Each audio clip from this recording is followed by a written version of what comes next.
Lucky Cherry. Anyways, without further ado, let's get into the patch notes. I actually already kind of skimmed a little bit of it, but it's looking like they're doing a little bit, but I haven't really looked into it too much. In any case, guys, let's get right into it. This is a minor patch. This is not a major patch, just a minor patch. It gets started first with some system changes. We're going to be adjusting the solo mode kill bonus that they implemented in the last patch. It looks like we have slightly adjusted the bonus you receive after killing another player in solo mode. HP and SP recovery.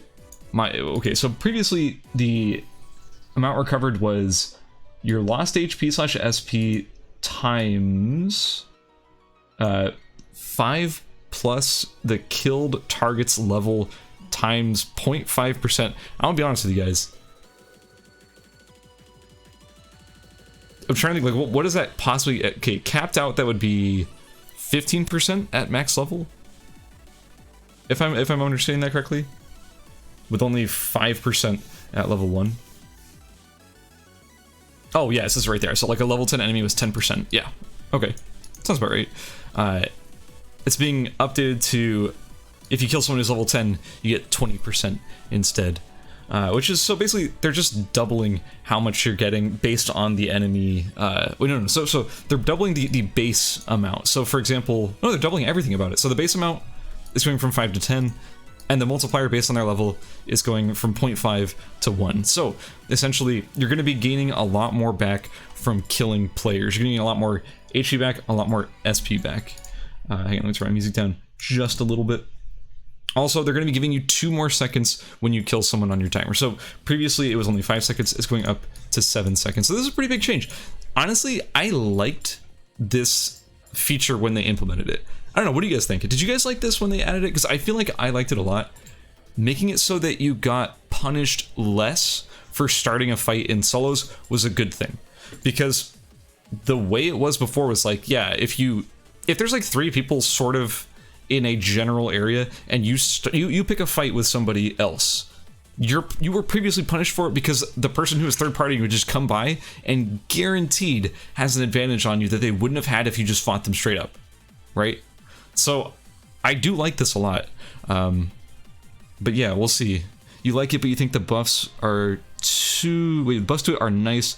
Sometimes it doesn't feel like... Oh, okay, yeah, you're saying you just like it. Yeah, I think the buffs are good. I do. Minimap ping and noise range adjustments. Whoa! Ooh, that's huge. Okay, so player kill pings going down in range from 80 meters to 40 meters. Again, it's gonna be harder to third party somebody who kills somebody. But here's what I don't get is this is just for player kills. What about for player damage? Because to me, it doesn't matter. I don't know what the range of player damage pings are. If someone is still pinging at 80 meters for just player damage, but they're not pinging at 80 meters for the player death, then it doesn't matter, you know? So, like, what... It's going to be hard to evaluate whether or not this is actually going to significantly change, like, player fight pings at range, but we'll see. I do think in general, guys, I don't know how you feel about this. I think one of the biggest issues with third partying in Eternal Return is actually the noise system. It is actually the pinging on the map when you're fighting somebody. It makes it too easy to third party someone because you know that there's a fight there. You know exactly where to go, as if you have like map hacks practically to go where to third party. It makes it way too easy to third party a fight, and honestly it punishes you again for taking fights because now everyone in like a several zone radius is alerted to the fact that you're taking a fight right there. So I think in general I would actually like to see noise nerfed. So this is a good start, right? This is a good start. Like, I do think noise is an important part of the game because this game without noise would take so long to finish. You would just wander around aimlessly and you'd never find someone and they would never die. But adding noise gives you that sense of like, oh, there's somebody there, I can go chase them. I just don't think that combat noise in particular should be quite so loud and make quite make noise in such a large radius that, you know, lots of people even in other zones can see it. So yeah, anyways, character changes. Lenox is now able to be used in ranked matches. Her attack power is being shifted down from 40 to 36 as her base attack power. Her Q, recoil, The SP cost is being reduced at higher ranks, but it's being increased at base ranks, so it's more normalized. It goes from 50 to 90 now instead of 30 to 110 as it was before. The damage is being slightly reduced, 10 damage at all ranks. And the extra damage dealt on the edge is being reduced from, it's being reduced by 1% at all ranks. That's actually huge. Whiplash, her E, is getting the damage at rank 1 reduced, so it's less of a 1-point wonder. Blue Viper also getting the damage reduced actually a ton. Rank 1 is going down 25 damage. Rank 3 going... This is per slash, by the way, I'm pretty sure, per slash. Rank 3 going down from 225 down to 150. And the duration is being cut by a second. What? I'll be honest, guys. Can I be honest? I think Lenox is so, like, middle of the road right now. Like, she's fun to play. She can fight people, but she has terrible mobility. And for that reason alone, that makes her not actually that great. In solos, at least in solos, maybe this is like to hit squads, but if you're going to be hitting squads, why not just be reducing the damage in squads? Why is she still at 100% damage in squads or duos if this is mainly meant for team modes? I don't really get it. But in any case, this kill, to me, I'm not saying it kills Lenox, but it definitely kills my interest in playing Lenox. Like, this is such a significant nerf to Lenox, I don't really get it. Right? I don't really get it. Yo, Ricky, thanks for the sub, man. I appreciate it, man. Lead Island Chains, she's getting less HP per level.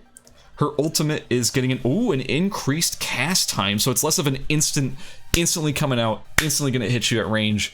You know, little bit more punishing. You have to be more anticipating. That's a big nerf though, going from 0.1 to 0.2. That's actually enormous. So yeah, it's kind of odd. Squad mode, she is going to be dealing 3% more damage with nunchucks. Pretty big Lead Island nerf, honestly.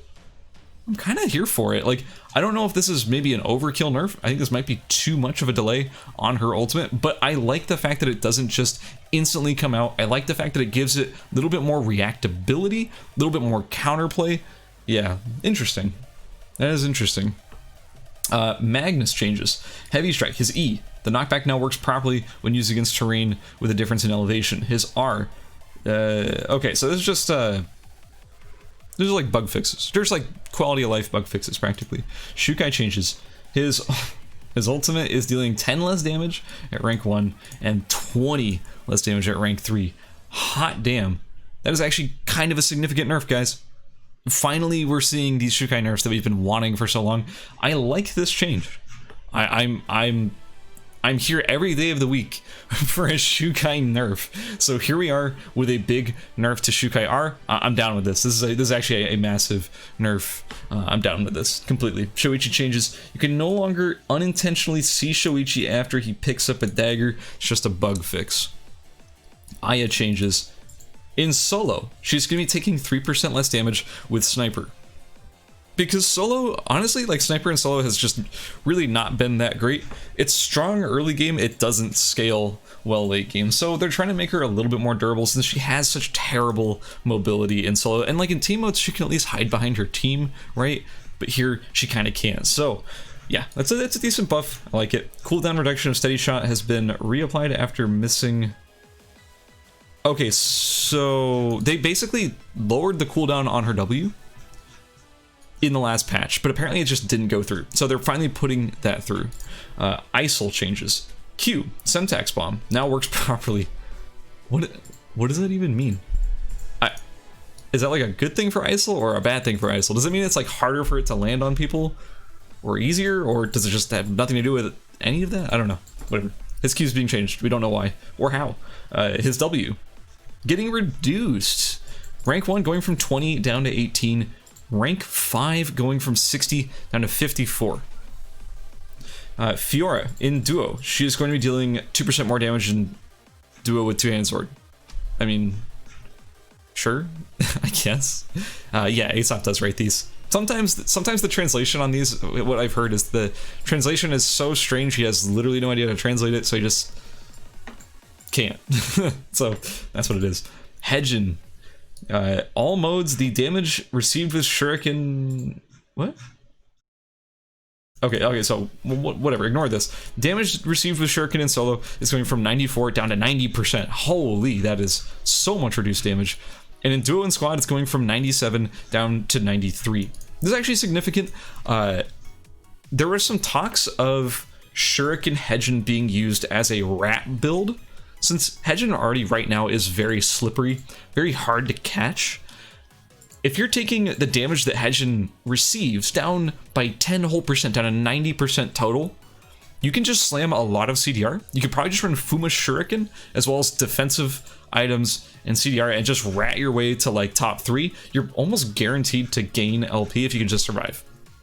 It's not a glamorous way to climb the ladder, but I wouldn't be surprised if we didn't see... I would be surprised if we didn't see more rat Shuriken Hedgen going forward. In duo mode with Bow, she's going to be dealing 3% less damage, going from 90% down to 87%. Weapon changes. Pistol. Going, let's see, skill amplification per map. What? Hold on. Guys, what is this change? What is this change? Oh, you guys can't see it because I'm not using a camera right now, but I'm smiling. I'm totally in with this. So they're buffing the scaling skill amplification for pistols. La Pistola is going from 2.1% up to 2.4% per level. That also means that any sort of amp build is being buffed. Even the ones that are sort of like hybridy, if you're using like Electron Blaster, if you're using Elegance, this is just scaling amp. It's free, it's literally free amp. It doesn't matter if you're not even playing amp, it's just giving you free amp, which is great. Also, Devil's Marksman, going from 30 attack power up to 35. Devil's Marksman has some of the most pathetic attack power of all of the amp weapons in the entire game. This buff needed to happen because Devil's Marksman honestly kind of sucks. I'm a bit wary of the skill amp buff in general to the mastery. I think the buff to Devil's Marksman is completely warranted because Devil's Marksman is genuinely terrible. If you didn't know, it's really not great considering how hard it is to build it and what it actually gets for you. Like, Elegance is better, EB is better, obviously Kelt's better. It's just not great, but it's gonna be better now. Axe changes. Parashu getting a little bit less movement speed, going from 0.15 down to 0.1. Assault rifle changes. XCR is losing 100 HP. Guys, I don't know if you've noticed this. Have you checked the most recent stats page? Yeah? Have you checked the most recent stats page? Did you see the win rate for high LP assault rifle? I think it was specifically assault rifle Aya. Because guys, it was pushing like 13%. It was the only weapon to be above 10%, and it was at like 13. Like, it was some stupid value, something like that. Absolutely insane. I know the stats are flawed. I've pointed out a million times myself. That being said, obviously assault rifles were performing very well. Obviously, specifically XCR was performing very well. Anyways, this nerf needed to happen. I'm fine with it. Do you think they're gonna use your tournaments for patch notes in the future? Absolutely not, because we're not from Korea. Most balancing is done based on the Korean server. Keep in mind, guys, I know it's kind of a hard pill to swallow, but the NA server, the EU server combined is probably maybe 10% or less of the population of the game. It's mostly Korean, so yeah, the Korean server is really where all the balancing stuff is focused around. And honestly, I get it, I understand, it does make sense. That being said, we're kind of on top of the meta too, so, you know, that's the way it is. Guys, hammer changes. Fang Mace what? Not buffs. Changes. Big difference. Not quite buffs, changes. Fang Mace is gaining 10 attack power, but it's losing 6 flat amp. I'm gonna stare at this for a second before I say how I feel. Okay, so this is a nerf. I'm like very convinced this is a nerf. This is absolutely a nerf to Amp Magnus, right? It's definitely a nerf to Amp Magnus. Yeah, sure. Skills still scale off of attack power, so it's like gonna be losing some power but gaining some power. you know, slightly. That being said, in general, if you're building amp, flat amp is really, really valuable on Magnus. Keep in mind that every tick of his W does apply flat amp. So you're losing 6 damage per tick on his, just coming from his weapon. Also remember that amp can be further amplified by % skill amp. So that is a big change. It's actually a nerf. It's not a huge nerf, but it's a nerf.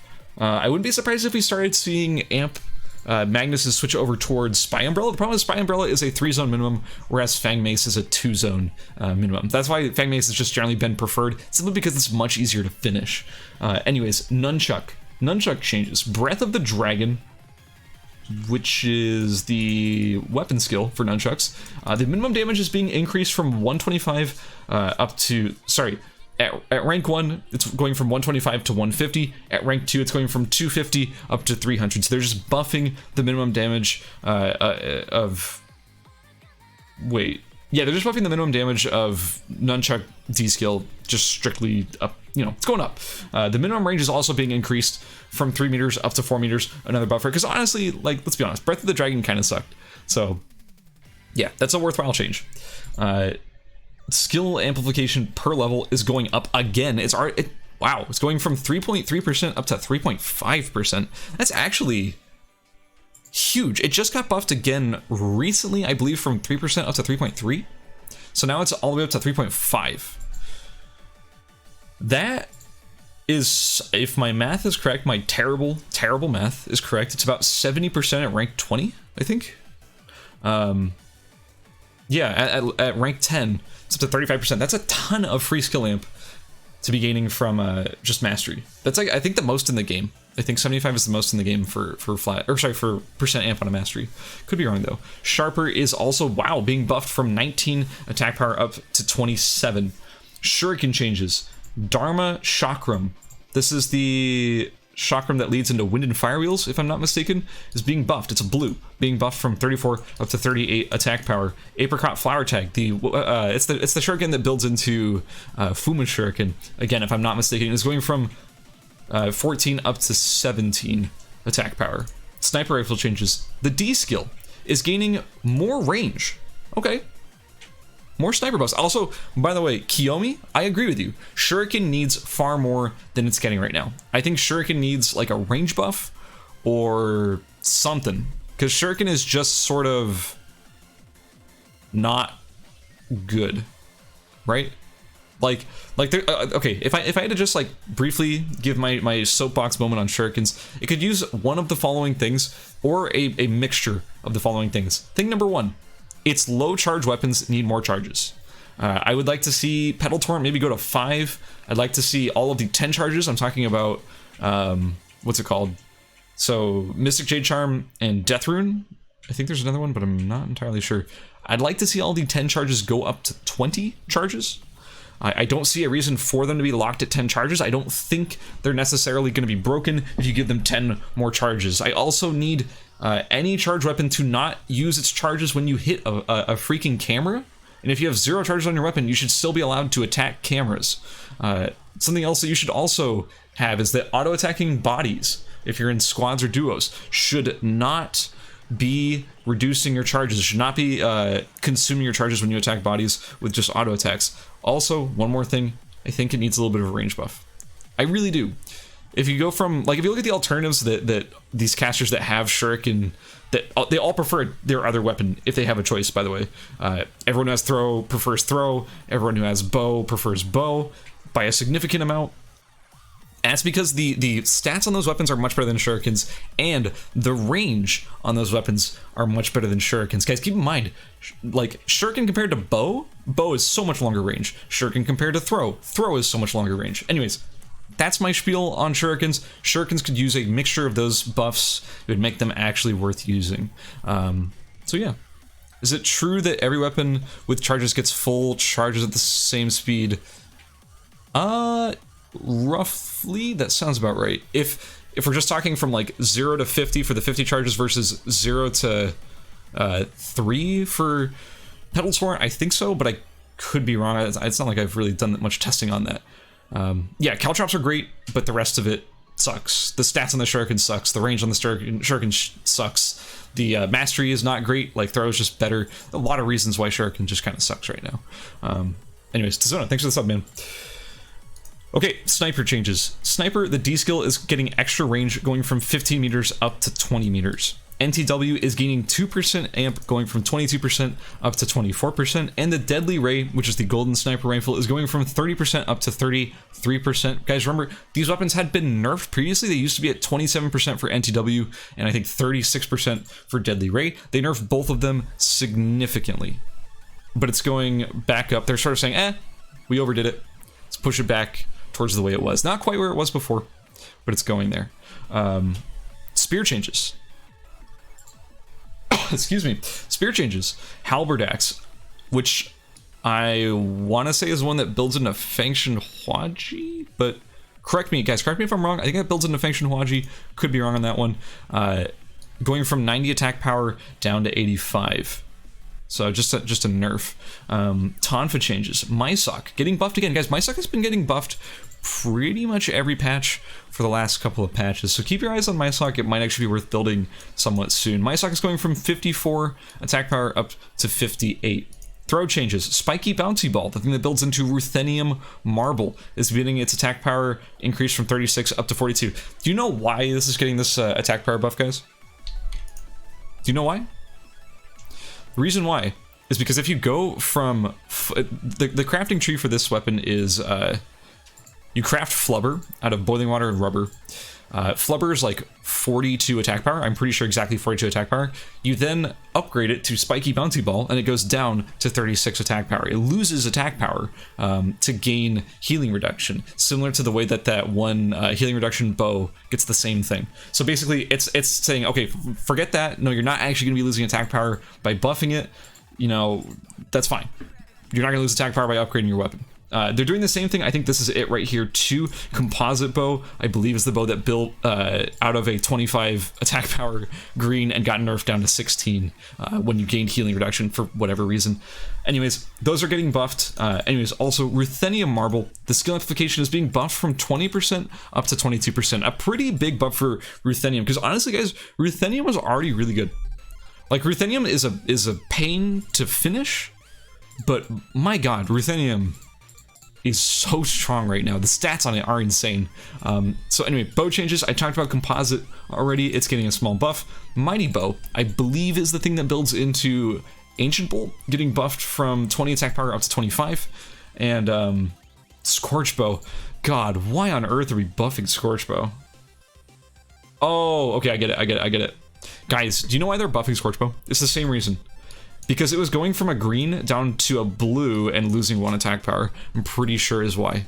So what they're doing is they're trying to do everything that builds out of that green bow is normalized to 25, right? They're basically saying you're never going to lose attack power by upgrading your weapon. This is indirectly buffing Scorch Bow, though, which doesn't need buffs. So, I've actually been, one of the things I've noticed from the tournament this weekend was that Scorch Bow is the most egregious blue weapon in the game. Like, sure, there's more strong, more powerful blue weapons, but they get upgraded fast and you don't really notice that they're strong. Scorch Bow, you're stuck on Scorch Bow as Hedgen for a decent amount of time because it's hard to finish the elemental bow. It's a big recipe, but it almost doesn't matter because Scorch Bow, you can finish your Scorch Bow in one zone and just kill anyone who's around you. A Hedgen early game with a Scorch Bow can kill basically everybody in the game. So I don't want Scorch Bow getting buffed anymore. I want Scorch Bow getting nerfed, man. I want this weapon to get, taken down quite a few notches. So I'm not happy to see this, but I understand why they made this change. I'm not complaining because it's just to normalize the attack power going off of the green that it builds off of. Guys, armor changes. Sunset armor being nerfed from 450 HP down to 400. I was actually just talking with some people earlier today about how we wanted to see Sunset nerfed because it's too good right now. This is a good change. We actually had been wanting 100 HP off, but 50 is a good start. Whatever, we'll take that. Blazing Dress. The defense is being increased from 25 up to 30. It's actually a decent amount of defense now. It's kind of good. EOD suit getting a buff. Yeah. Woo. I love EOD suit buffs. EOD suit going from 15 defense up to 20. Cabana is gaining 20. Not 20. It's getting 2 skill amp going from 20% up to 22. Crusader armor, the defense, is being buffed from 30 up to 38, but it's losing 50% HP regen. They're basically, once again, trying to put a nail in the coffin of HP regen as a archetype, just trying to say, hey, it's nothing but an extra bonus. Don't pay too much attention to it. That being said, the extra, like, 8 defense... Okay, I'm going to talk again about why they're doing this. It's 38, I'm pretty sure, because it builds out a sheet metal armor, which is also 38. I think what they're trying to do is make it so that anything that builds out of something doesn't lose the stats of the previous tiered thing. That being said, there's still a lot of things that do lose their stats, like I want to say Rocker's Jacket builds out of like a blue or a green that has HP, and then it immediately loses it once you finish the Rocker's Jacket. Things like that. So there are still a lot of inconsistencies of stats disappearing once you upgrade it, but whatever. It's something. So this is basically trying to maintain that if you're going from sheet metal armor to Crusader, you're not losing 8 defense. Anyways, that's that. Rocker's Jacket is losing more out of combat movement speed, going from 0.15 down to 0.1. Breaks my heart as a Rocker's Jacket stan. Really actually hurts me to see this. I don't hate this change, but I'm definitely going to be less motivated to build Rocker's Jacket in the future. I definitely am. That being said, Rocker's Jacket still sort of fits a niche as having 30-ish attack power and healing reduction. Also, it's just sort of like if you can build it in your zones and it's convenient, you build it. So it is what it is. The out of combat movement speed wasn't the reason why you built Rocker's Jacket. It just was nice to have. Anyways, head changes. We have Helm of Banneret going from 20 defense up to 24. Banneret buffs, guys. Crystal Tiara is losing 2% crit chance, going from 22% down to 20%. Arm changes. Swordstopper's getting buffed again. Swordstopper's up to 36 defense, which I think is that the same as auto arms? What's auto arms at right now? It's pretty high up there. In any case, Swordstopper is actually legitimately a pretty beefy piece now. 36 defense up from 32. Radar. It's getting its crit chance buffed from 20% up to 24%, so it's gaining 4% crit chance. And Dropnir is gaining 2% skill up, going from 15 up to 17. Yeah, oh, so Auto Arms is still at 40. Okay. Wait. 35 AP? I'm getting conflicting answers. In any case, it's around the same amount, so basically Swordstopper is almost as defensive as auto arms, which is pretty significant for something that doesn't require a force core. In any case, leg changes. Bucephalus losing 2% crit chance, going from 17 down to 15%. EOD Boots is losing 3 defense, going from 20. Sorry, no, it's gaining 3 defense. My bad. I take it back. It's gaining 3 defense, going from 23 defense up to 26. And Glacial Shoes, the movement speed in combat is being increased by 0.1, and the out of combat is being decreased by 0.1. So it's shifting more of the movement speed over to in combat, so it's not quite so slow in combat. Overall, these are some big boot changes as well. Losing the 2% on Bucephalus nerfs Bucephalus. Bucephalus was, quite frankly, guys, one of the best shoes options in the game. 17% crit chance is kind of way too high. It also has attack power. I think it has defense. It has, obviously, movement speed. And it has SP regen. Like, this thing is completely stacked, right? Like, it's completely nuts. So it's probably good that it got a buff, or a nerf. And EOD Boots, sure, it's kind of underused, but I'm kind of wary about buffing defense pieces too much. And the Glacial Shoes change I just like in general. Schrodinger's Box is losing 40 HP, going from 420 down to 380. That's a really big nerf to Schrodinger's Box. Mastery changes. The extra HP for masteries... Wait, what? I assume that means for health mastery, the HP you get is being reduced by 1.2% down to 1%. Pond changes. We're seeing some area changes, guys. Pond is losing 2 mousetraps and gaining 2 gems. It's a big buff to Pond. So it's now going up to 10 gems. Forest also gaining 2 gems. Beach also gaining 2 gems. Ooh, Alley is gaining 2 hammers. It's also losing a needle and a binoculars for it. Okay, thank God. Holy cow. Guys. gems and hammers were so absolutely, like, I want to swear right now, I want to emphasize how frustrated I am with the previous state of gems and hammers in this game. There were like no hammers in the map. There were like no gems in the map, despite being one of the most contested resources in the entire game. Basically, anything that needed max HP probably needed gems. Anything that needed percent amp probably needed gems, and there just wasn't enough of it on the map. So they're increasing the number of gems per zone by 2, except for Temple is not gaining any more gems. That being said, they're also increasing the hammers in Alley by 2. Can I just say something about how I feel about the Alley change? I'm glad that they're increasing the hammers in Alley. Or they're increasing hammers at all. That's good. I feel like Beach is where the hammers should have been increased. Like, I know Beach is getting more gems, but Beach has 6 hammers, which honestly is not enough for how important of a zone Beach is to the game.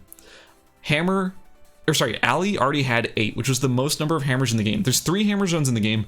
There is Beach, there is Pond, and there is Alley. The current count, if I'm not mistaken, is 6 in Beach, 7 in Pond, and 8 in Alley. And now Alley's going up to 10, while Beach still has only 6. So I don't get it. Like, why are we not trying to spread out the zones that really need these resources? Like, put 2 more in Beach, or put 1 more in all 3 of these zones. I really don't want to see just Alley getting these hammer increases. But overall, I like these changes. This needed to happen. There are some stats that need to be, sorry, not some stats, there's some resources that need to be increased in the map as well. Paper is one of the biggest offenders right now, with Paper being even more important and more contested now that Gojin exists. Currently, archery range has 5 paper, and so many people are starting archery or going or pathing through archery to finish a Gojin. Guys, 5 paper for 1 zone is not enough anymore. We need more paper in archery. We need more paper just on the map in general. Bug fixes. Critical strike chance now correctly displays when at 0, and you're no longer able to use attack. Wait, what? No longer able to use stack skills after reconnecting? I don't know what that means. I don't really get it. But oh well. Guys, that's it for the patch. That's everything. What do you think? Are these good changes or are these mistakes? I'm going to briefly summarize my feelings on it. I think the Lenox changes are questionable at best. I don't think that necessarily Lenox needs to be nerfed nearly this much. I think she probably needed to be nerfed in squads and duos. I don't think she needed necessarily to get these nerfs overall. I think the Lead Island change is interesting, and we'll see how that plays out. It's kind of odd that they're just now nerfing Lead Island, as she, in my opinion, has sort of fallen out of being potentially the most powerful character in the game. She's sort of been dethroned a little bit. There's a couple characters who are easily rivaling her in that top spot. I'm very happy to see the Shuriken nerf. A lot of these changes just seem like good changes, like good responses to the meta, but again, some of them are sort of questionable as well. And that's going to be it, guys. That's it. That's the patch.